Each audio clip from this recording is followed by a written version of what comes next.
Welcome to On the Rise. I talk about personal development, small business, and I interview entrepreneurs on the rise. My name is Nelson Stryker, and I am your host. You can follow me on Twitter, Facebook, and Instagram at Real Nelson Stryker. This podcast is brought to you by DribbleCoin, the official cryptocurrency for the basketball community. Use apps like Baller Tag to wager your dribble coins and convert them into cash using Coinbase. The ICO begins April 5th, 2022. For additional details, send your emails to support@dribblecoin.com. That's support@dribblecoin.com. And to my Level Up family, welcome back to the show. And today we have a special guest. She is the head of talent in the tech industry and the owner at Glamourage Boutique. She goes by the name of Brenda Mancheno. Brenda, welcome to the show. Hi, thank you so much for having me. All right, how you feeling? I'm great. You're great? Yeah. Awesome. So Happy listen. to be here. Yeah, I'm glad to have you. All right. So look, every show I start out with a quote of the day. Okay. And we just talk about the quote, see if it registers with us, or maybe it doesn't. So this quote is a man or woman, I should say, but it's a quote. So let me say it with the man. So a man who dares to waste 1 hour of time has not discovered the value of life. Let me read it one more time. A man who dares to waste 1 hour of time has not discovered the value of life. And that is from Charles Darwin. Love that. What do you think? I think it means seize the moment, make the most out of every moment that we are given, and live your life to the fullest, right? I think that's what I'm getting. Yeah, those are, I totally get those vibes too, because it's not, especially when you're young, you like, going out, having a good time with your friends, like you don't really like value. You don't really know how to value time like that because you're just trying to enjoy like being young, right? For sure. I think that, as you get older, you start to reprioritize different things. So yeah, no, that's definitely a great quote to put things into perspective. And sometimes I think we need to slow down. Yes. And enjoy life, especially, in our generation, we work really hard. So it's good to just kind of take a pause and, look up at the sky, enjoy life. Totally agree. Mm-hmm. All right. So look, folks, let's jump right into the questions. And this is an industry that I've been wanting to talk about for years. Okay. And it's very hard being a male that is interested in this space, that, if I can say this in a respectful way, a straight male. Okay. Right? Like, because I'm not going to sugarcoat it. I'm going to be real with it. You know what I mean? Like, it's not often that, you have straight men that are in the beauty business or do anything with the beauty business. Mm-hmm. And that's just what I've seen, my personal opinion. Mm-hmm. But for me, as somebody who likes helping people, I don't just want to help men be more successful. I would love to help women, mm-hmm. Be more successful as well, because I feel that it's important to do that. Definitely. Right? Mm-hmm. And so for me, the interest has always been there, but I feel like women are so, what's the word? I don't want to say like intimidated, but I don't know, maybe they're skeptical, but, and I totally understand it. You know what I mean? Like, I totally understand, the reluctance to want to work with a man in the beauty business or respond, mm-hmm. Because they might think other things. Okay. Right? Interesting. Okay. Right? And so it's always been hard for me. Mm-hmm. And it's been an interest for a very long time. And even when I was into modeling a little bit. Mm-hmm. You know what I mean? I was able to see certain things and get introduced to fashion. My interests were there because I was actually in it. Right. You know what I mean? So to have you in the beauty business here today to talk about it, you know, I'm totally excited about it. So awesome. Yeah. So I just want to put that out there to start out. But so the first question is, what was the motivation to start Glamourage? Yeah. So interestingly enough, funny that you kind of make that parallel into, you know, defining it as maybe a more female-centric industry, because I think the root of this, or the motivation, actually stemmed from working in a very male-dominated industry. So I think, you know, it's about just going after something that you're interested in, finding something that you are really passionate about that doesn't feel like, you know, like extra work. You're basically excited to work on your product, on your business. You know that it's definitely something that is symbolic of you, and it should have your essence. And so, yeah, I think, you know, I moved up really early in my career. I moved up quickly, I think, because I had a very strong work ethic. Mm-hmm. But I also realized very early on that in the industries that I was in, which was in the stock market, the trading world, it was very male-centric. Yeah, mm-hmm. And so for you to have a seat at the table, there definitely were a few, you know, things to keep in mind, such as, you know, I had to be extra conscious of during meetings, you know, when I do have the opportunity to be in front of the executive team, that's every opportunity that I had to showcase my value. And it could be exhausting, but I definitely have learned a lot and taken a lot from that, and decided that one day I would apply everything that I had learned from a very male-dominated industry. Like I said, you know, very Wolf of Wall Street. Yes, for sure. Ambitious, and apply it towards something that I could call my own. So that's, you know, where Glamourage was born. Aside from, you know, the fashion piece, which is obvious, I definitely want to curate very selective styles so that, you know, just to kind of differentiate my brand to other things that are out there. But more than the product, I wanted to sell a message and a lifestyle, and really centering around everything I had learned in my career as an HR manager, talent manager, being the only female executive at, you know, a trading firm. Wow.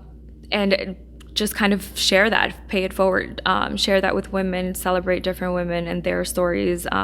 You know, some, you know, people are in all different types of industries, but everyone has a success story. So just learning from those different stories and kind of applying what you can to your own life. Right. Mm-hmm. So, I mean, you can help people, you know, so for people that are going into or just starting, you know, they could look at those stories and say, oh my gosh, you know, I'm going through the same thing, right? Exactly, yeah. Okay, awesome. And, you know, obviously with that comes obstacles, right? Yeah. And, you know, maybe a bit of a hill to climb, right? So I guess, what obstacles can you remember you had starting out that, you know, you had to overcome to, you know, get some success? I would say first and foremost, I mean, deciding something that I was passionate about and something that excited me, which was dressing up, you know, showing up, feeling like your best self and putting your best foot forward, you know, just feeling empowered and you know, whatever you're wearing.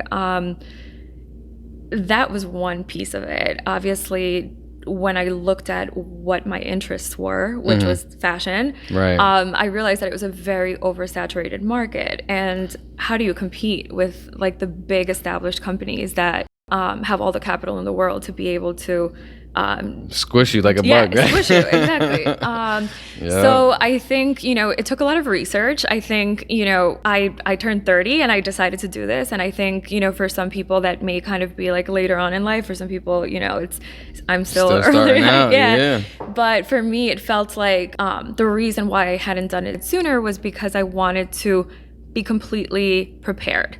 I had done my research. I had done a lot of analysis in terms of who I would be competing against, looking at what's working, what's not working, certain things that maybe I noticed that maybe a certain business could have been doing differently, that maybe, learning from other people's success and mistakes. I think that's, how to differentiate yourself. If you are going to go into any business, right? Like whether it be food or some sort of, handmade product, etc. How do you position yourself in the market? How do you make a name for yourself? Yeah. Like, who am I? Who's Glamourage? Starting with the name, I wanted something catchy. Glamourage is, glam, obviously, what that means, but it's entourage. So this was going to be about showcasing an entourage of women and their different stories. So that's, combining the glamorous side of things with the hard work ethic and talking about, how women got to the positions that they, are currently in. Nice. Okay. So let's get back into the brand a little bit. Okay. Can you talk a little bit about the goals you have for Glamourage right now and maybe some of the things that are coming up next? Yeah, sure. So one of the things I knew for sure, like when launching my business, was that it's very intentional that I'm not at like the front of it. I'm very like behind the scenes, and I think it's for a reason. I think that if I were to create a business, which I did, I wanted to create a platform to showcase other women, not just you, not just myself. Right. I definitely, I commend, and I think it's super admirable for people who are like the face of their business. For me, I think, I wanted to be a little bit more behind the scenes and be able to showcase different women of all walks of life and, kind of showcase their stories. Because again, circling back to the whole idea of we learn a little bit from everyone and what they've gone through and what they can kind of pay forward to the rest. So yeah. That's awesome. I mean, being behind the scenes, obviously, that also has people wondering like, oh, like the owner, like who's the owner? You know what I mean? Like, and when you're in a job, that feeling I think is normal for most people to have. And I think having that aura or that, what's the word I'm looking for? Like you're thinking of something, like that curiosity, is that the word? Like you're always curious. Like, I wonder who owns the company. You know what I mean? Like, well, yeah. I mean, I would say I would have preferred to be even more behind the scenes, but certain opportunities have come up, such as this one, where I definitely do think that, again, being a successful business owner has a lot to do with identifying opportunities that are going to be good for your brand, which you have to also be selective about in many cases. But so I mean, ideally that was kind of the idea in the beginning, that has since transitioned a bit. But again, I think that the whole purpose behind the glam entourage is to showcase different women. And so, I'm very, very glad and fortunate to have this partnership with the stylist at Telemundo. And they've, been able to dress a few celebrities there. I just love to see successful women wearing my pieces, and being able to kind of show them as role models for everyone, who's following my page. Right. Now, talk about this trip, because I think, when was it, like a month ago? I was seeing all these pictures on social. I'm like, oh my God, where are they? Like, talk a little bit about the trip, because I know you guys were doing some amazing things out there. You had like 10 models? Like, I was like, yo, how many girls are in that thing? Yeah. So I'm Ecuadorian. I was born in Ecuador. And again, I just, something very meaningful for me was to take it back to my roots. Wow. I was super thrilled to be able to have an advertisement billboard in Times Square. Awesome. And when deciding what was going to be on that big screen, I knew that I wanted it to be in my home country, specifically in the city where I was born. The models that I handpicked were all candidates for Miss Ecuador. Oh, wow. So it all That's kind so of cool. like tied everything in, selectively choosing women who I think represented the brand well in terms of having their own, entrepreneurial side hustles, having, careers. One was a doctor, one was, in school to be a lawyer, the others had, charities, etc. So all of the values, I think, kind of tied into one. And Yeah, I mean, the production was incredible. Working with women, again, from my roots in the country where I was born, and being that's able so cool. Yeah. to bring a little piece of me and my background to, the Big Apple, and seeing it, I think, again, it wasn't just about me. All of them, being able to give them that opportunity to be in Times Square was incredible. So yeah, I think That's so I awesome. wanted to showcase, a little bit of my roots. Yeah. So I guess with that, I mean, because it was fairly recent, like it wasn't that long ago. What do you want to do next with? I mean, because you had to get a ton of content out there. Yeah, definitely. Right. Yeah, it was great. What are you, what are you guys planning on doing next with all that stuff? I mean, is there another? Yeah. So that created a lot of buzz for sure. Like all of these women, like I said, they were already had their own following, and again, every decision that I make, every brand ambassador, every model that I work with, it's a very conscious, well thought out process. I want to make sure that it fits. It's a good fit. It fits, but also they're people who are that embody the values that the company and the brand embodies. So yeah, what's next is that did create a lot of buzz. Fortunately, we do have some other celebrities that we're looking to partner with down the line in the near future. So that's awesome. Yeah, I don't want to give away too much. All right, that's okay. That's okay. Yeah, just really, really excited. I think it's a great thing. The people who have reached out, or the people we are set to work with, right? They all really value the message and the ideals behind the business. So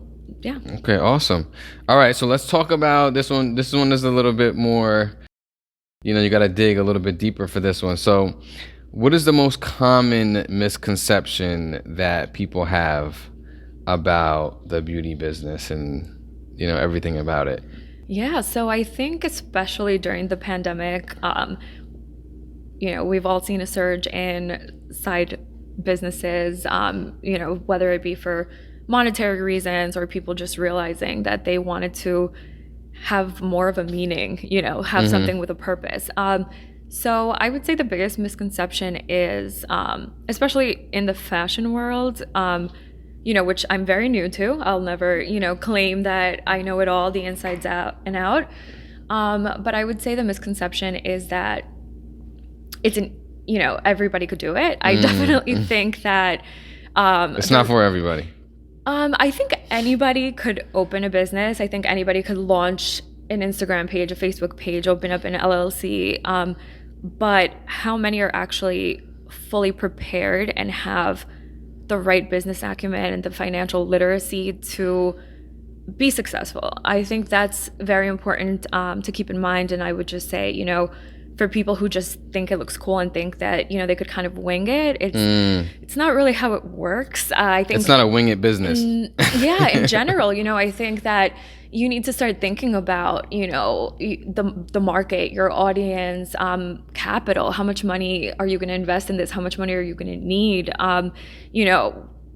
Present goals, future goals, just so many things that go into it. Right. That I think preparation is key. And I think that's what's helped me, is the fact that I had the business acumen. The fashion side of things, yes, I'm learning as I go along, but at least it gave me, everything, my career and schooling and everything I've learned along my career. It definitely gave me a strong enough foundation to be able to kind of, accelerate the business, because I think otherwise I would not have been able to kind of grow as quickly as I have. Yeah. Right. And I really love, one of the things you said preparation is key, right? And that takes me to COVID, right? And the pandemic, right? Because I don't think I could say, I don't think I could say anybody was prepared for that. Right? Like, how could you be prepared that the whole world is going to be affected by, a virus, that we needed to wait a whole year, and that's fast. Yep. Right? Yeah. For a remedy, for a solution, right? So I guess in your business, did you have any effects, or because I know obviously Glamourage, your side hustle, did you see any effects to your side business or your regular day job? Yeah, I mean, definitely there were big impacts, but actually I want to address something that you mentioned about preparation, because I did say preparation is key, but Yeah. if you find yourself in a position where you need to make money fast, or something like the pandemic hits, what do you do, right? Right. You have to kind of like hustle and Yeah. fast. So I would say, just to kind of bring home my point about preparation, or just kind of being in a good enough starting position, I would say, instead of trying to maybe emulate other people's businesses, or when you look around and say, oh, this person looks like they're killing it, I want to get into that. I think you have to find what's good for you, what Right. you're good at, a talent that you have, something that you could really emphasize and use to your advantage. So, just wanted to quickly address the preparation thing. That was very well said. Yes. Yeah, because I think once you're put in a tough position where you're kind of trying to make ends meet, such as many people experienced during the pandemic. Again, my advice there would be to not try to copy or look at other people's success in a particular industry that maybe you're not even interested in, but you're like, oh, it looks like they're killing it, I'm just gonna get into it. No, I think that's when you fail, because you have to do something that is true to you and to your essence and what you can bring to the table. So, yeah. And then to answer your question, yes, in terms of changes, I would say, I think a lot of people, I mean, we've seen, especially, in the talent world, HR, talent management world that I'm in, so many people were quitting their jobs, getting new jobs. Yeah. And I think it could be for, I've thought a lot about it. I mean, I've had to look into retention at my own company, and we've had to do a lot of analysis around this. But I think the pandemic really made people, like I said, rethink their priorities. Maybe they were in a job where they never took a moment to enjoy with their families, and now they realize that is a priority for them, and they want to start looking for a different, environment, work-life balance, etc. So I would say that's probably one of the biggest changes that I've noticed, is that people were no longer settling for, just getting a paycheck. I think they wanted a better quality of life. And with that, came many opportunities to open up their own businesses, or, explore different industries that maybe are more fulfilling to them. So yeah, just an overall mindset switch of wanting to explore maybe different avenues that they hadn't been exposed to before. Wow. Yep. And I totally agree with all that. Because, when something like that, or something hits you from left field like that, 'cause I mean, like, even for me, like when I first got into the personal development industry, you're taught that, or I should say, we're taught that you should always be 2 steps ahead. So even if you get hit, you're still 1 step ahead. Or if you get hit twice, guess what? You're still at 0. Like, it's not gonna bring you below 0. So that principle has really held with me, That's great. Yeah. for so long. And I think a lot of people now, because of COVID, are adopting ways to try and figure out, like, how can I be prepared if something like this were to happen again? Yeah, definitely.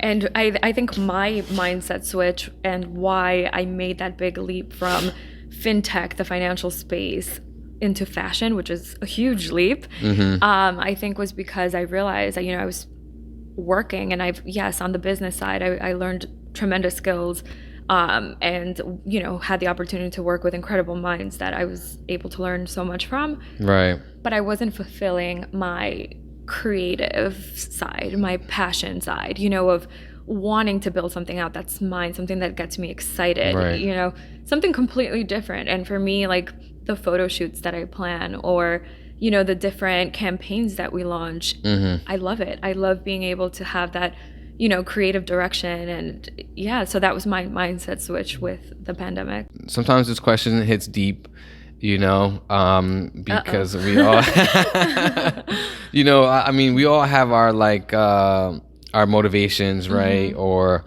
what inspires us to do something, right? And sometimes that could be an emotional connection, or it might not be. It's just, or there's a problem that we saw and we felt that we were a good person to try and find a solution for that, or to provide a solution for that problem, right? Is there anybody that influenced you to want to get into this business, or I guess helped you to get where you are now? I think, for me, as corny as it sounds, it's my parents. My parents have always been my biggest cheerleaders, my number one support system. I have, no joke, spent hours upon hours with my parents, talking about things that, ideas, thoughts, way before I even launched my business. Wow. We would have so many, ideas and thoughts about different business plans that I had, and being able to kind of talk through those. So I think that's huge, is having that support, that line of communication where you could, just share your ideas, your thoughts, get advice. And, I think it's kind of like good cop, bad cop. My mom was always like, yes, you can do it. And my dad was the typical devil's advocate. Yeah, exactly. I felt like Shark Tank, it's like, how are you going to make that happen? What are you going to do for this? Wow, and that's so awesome. I think that was a really good balance for me to be able to have both sides of it. And also like somebody to bring me back down to earth if my idea just, wasn't connecting, or, et cetera. So yeah, huge support system there, always around, always available for everything. So like I said, as corny as it sounds, my parents, yeah. Wow, that's awesome. But now, for any business background, did they have any business background, or just their experience in the workplace? Yeah, so my mom actually went to college for school psychology. So, okay. She definitely has more of that, people, people person, people kind of things. My dad, he's definitely more like mathematical and logical, and, yes. So they, my whole family actually is in the jewelry business. Oh, okay. In the diamond district. So sales, hey. So, I've definitely, had at least that that example of how much work is going to take to even keep a business up and running. Right.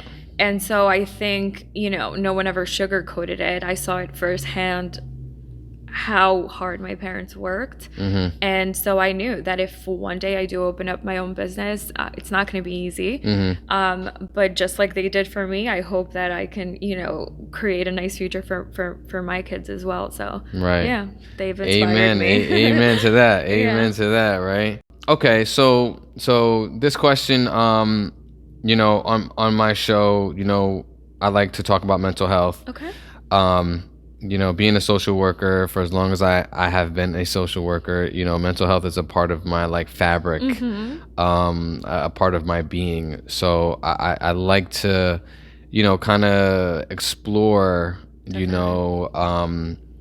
entrepreneurs and the mental health challenges or experiences that they've had or that they've overcome, right? Because somebody's always struggling with something, right? And if you could share your story on what you struggled with, somebody might hear your story and be like, oh my god, like if she was able to overcome that, I could overcome it too, right? And so can you talk about a time in your life, or an emotional time in your life where you had to overcome something that was just so strong? Yeah, definitely. I mean, not a lot of people know this about me. I guess more of my, closer friends and family, of course. But when I was 16, I did have a brain surgery. And so that, I would say, number one, first and foremost, made me mature pretty early, because, I mean, being 16 in high school and having to shave part of your hair, I mean, at that time in your life, you think that, you have to look a certain way, or it's just appearance is so important that yes, for sure. I learned, like I said, very early on that there were many other things in life that mattered than the superficial things. So I would say that's number one. I dealt with a lot and suffered from a lot of pain before. I had a condition before I had my brain surgery that no one knew about. As I got older, even in my, one of my jobs, I actually was working so hard that I ended up in the hospital for a few days because of a stress ulcer, And I remember my boss saying to me, I had no idea you were this stressed, like you've never showed it. Being able to acknowledge when you're pushing yourself too hard or being able to ask for help. And so I think part of, mental health and, whether it applies to your own business or, with the company you work for, or even myself as the head of talent, dealing with my employees, to keep at the forefront of your mind that we're all human. And I think a lot of more progressive companies are switching to the mindset of, instead of like work-life balance, it's work-life integration. Like we understand that you have a life. We understand that you have doctor's appointments. So I would say, for mental health, knowing your limits and being comfortable asking for help if the workload is just too much. At the end of the day, you're basically like your own machine, and if you overwork it, you're going to burn out. So you won't be able to accomplish anything if you're getting past that limit. So right, if your health is not there, right? How are you going to work? Yeah, exactly. Or be effective. Yeah. So I think, both from an employer perspective, kind of being able to realize if somebody's performance or something's going on. We all have personal lives and things going on outside of that. And on the other side, as an employee, I think that's important, looking for a company that understands that and will treat you like a human, you know? So and not just a like a number or yeah, worker, and I'm very guilty of it, where I make sure that my employees aren't burnt out and I'm constantly checking on their workload, but I forget to do the same mental checks for myself sometimes. So again, it's one of those things that we just constantly have to practice until we become good at it, being able to shut off a little bit. Right. So in talking about your head of talent experience there, for these candidates or even people that have been out of the job market, because like we were talking about before, people quitting their jobs left and right, for people who want to get back in, right, what can they do to stand out in a competitive market? One of the things that will always stick with me, one of my first internships, during my interview with the CEO of this company, I handed him my resume and he said, tell me about a job that's not on the resume. I want to hear about something that's not on here. And at the time I had been working at like an ice cream place, a Ralph's Ices, for people in New York who know what that is. And I remember being embarrassed and saying, like, why would I put that on, a corporate resume? And he was like, because even those skills that you learned at that job are transferable. And those are the kinds of things that I want to know about, are the things that are not on the resume. So I think a lot of people become, they limit themselves by trying to create this cookie cutter resume, where I think you could really tell a story. And I think as, when I interview, I want to hear about those things. What's not on your resume? Who are you as a person? What else have you done? What are your passions? What are your side hobbies? Because without you even realizing it, you probably have a bunch of other strengths, from your other interests that could be transferable to the position. And, we don't want to hire, like I said, this cookie cutter fit into a job, but rather we want to hear about like who you are. And so, I would say, to be able to stand out, again, try to bring to the table what makes you different and what, your own life experiences have helped you, kind of form. Right. So, yeah. That's awesome. That's awesome. And, okay, so I guess in saying that, because we're trying to connect, or we're trying to talk about a transition for the people who struggled so much but in the job space, but they were able to do something on the side, or had thoughts about doing something on the side. So I guess, how can somebody transition the skills that they attain at a job to whatever they want to do to a side business? I love that question, because one of the things I always tell candidates, obviously, yes, we're interviewing you, but you're also interviewing us. One of the biggest pieces of advice that I could give anyone on the job market is, when looking for a new job opportunity, find a job that's going to make you marketable. What does that mean? Find a job that's going to expose you to a bunch of different skill sets, maybe skill sets that you don't already have. So if a job makes you marketable, it's going to open up more doors for you. So a job that's going to provide you training, tuition reimbursement, cares about professional development, etc. Those are the kinds of jobs that you should be looking for. Once you get that job, volunteer. Be that person who raises their hand to volunteer for a project that's outside of your job scope, that wants to work with people, cross-functionally in different teams. That's what's going to give you that well-rounded experience and expose you to all aspects of the business, which you then take back to your own business. And now you've been exposed to multiple different areas, and it's just going to help you from there. Cross-functionally. Corporate, super corporate, I know. Wow. I can't shut it off. it still comes out. Yo, cross-functionally. I've never heard that. That sounds amazing. Cross-functional training. Yeah, you learn from cross-functional other training. Mm-hmm. Wow, that's pretty dope. I love that. I would love to take a cross-functional training course. Yeah. Because it sounds so intriguing. Yeah, but I mean, again, whenever I joined a new position, so part of my job is recruiting and interviewing. I had no idea for some of the positions I was interviewing for, quantitative researchers, software developers. Oh my gosh. I had no idea what they do and what type of people would be a good fit. So I would sit down and ask them for a few minutes of their time and just walk me through what it is that they do on a daily basis and teach me about that opportunity. And then that way I kind of had a better understanding. And so that's cross-functional training to me. You're teaching me about your role, and now I know, a little bit more about what you do. Right. That's awesome. All right.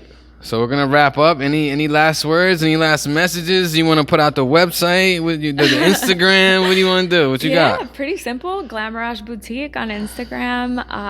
Website glamourageboutique.com. Awesome. You got the domain name too. Got the domain.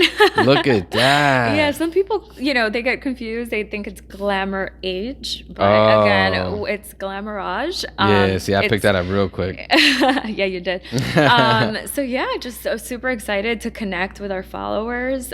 We love to hear your stories, love to get tags, love to, help you out with any questions you have. So yeah, reach out. Awesome. That's so awesome.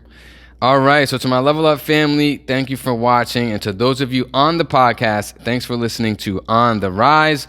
Subscribe, leave us a rating or a review so you don't miss any level ups from the show. And of course, let's thank our special guest, the owner at Glamourage Boutique, Brenda Mancheno. Thank you so much for coming. Thank you. Had a great time. All right. Awesome. Thanks for having me. All right. Take care.